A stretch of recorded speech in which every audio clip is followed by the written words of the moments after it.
माँ की ममता अपने मृत संतानों को भी जीवित कर लाती है। ये कहानी है माता देवकी के मृत शिशुओं को वापस लाने की। एक दिन माता देवकी ने श्री कृष्ण और बलराम से कहा, तुम दोनों मन वाणी से परे हो और योगीश्वरों के भी ईश्वर हो। मैं जानती हूँ तुम दोनों प्रजापतियों के भी ईश्वर आदि पुरुष नारायण हो। आज मैं सर्वांतःकरण से तुम्हारी शरण हो रही हूँ। मैंने सुना है तुम्हारे गुरु संदीपनी जी के पुत्रों को मरे बहुत दिन हो गए थे। उन्हें गुरु दक्षिणा देने के लिए उनके पुत्रों को तुम दोनों ने यमपुरी से वापस ला दिया। इसलिए आज मैं चाहती हूँ कि तुम दोनों मेरी भी अभिलाषा पूरी करो। मेरे उन पुत्रों को जिन्हें कंस ने मार डाला था वापस ला दो, ताकि मैं उनको एक बार भर आंख देख सकूं। माता देवकी की इच्छा पूरी करने के लिए भगवान श्री कृष्ण और बलराम दोनों ने योग माया का आश्रय लेकर सुतल लोक में प्रवेश किया।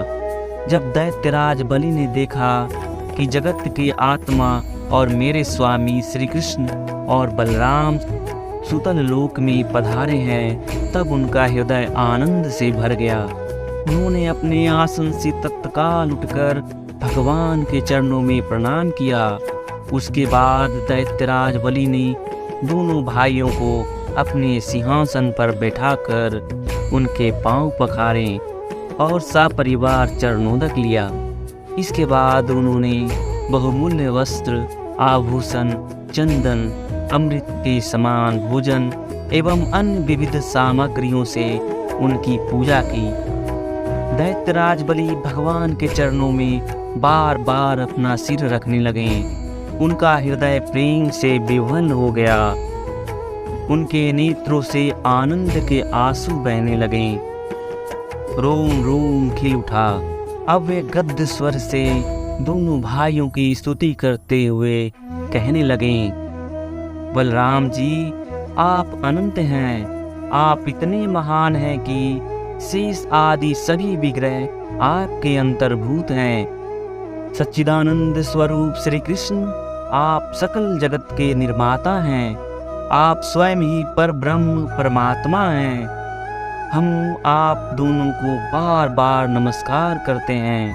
भगवान, आप दोनों का दर्शन प्राणियों के लिए दुर्लभ है, फिर भी आपकी कृपा से वह सुलभ हो जाता है, क्योंकि आज आपने कृपा करके हम रजोगुनी और तनुगुनी स्वभाव वाले दैत्यों को भी दर्शन देकर कृतार्थ किया है। स्वामी, मुझ पर ऐसी कृपा कीजिए कि मेरा मन आपके उन चरण कमलों में लग जाए, जिनका आश्रय ग्रहण कर प्राणी इस संसार सागर से पार हो जाता है। आप हमें आज्ञा देकर निष्पाप बनाइए, क्योंकि जो प्राणी आपकी आज्ञा का पालन करते हैं वे विधि निषेध के बंधन से मुक्त हो जाते हैं। भगवान श्री कृष्ण ने कहा, दैत्यराज, मेरी माता देवकी अपने 6 पुत्रों के लिए विशेष शोकातुर हो रही है, जिन्हें कंस ने जन्म लेते ही मार डाला था।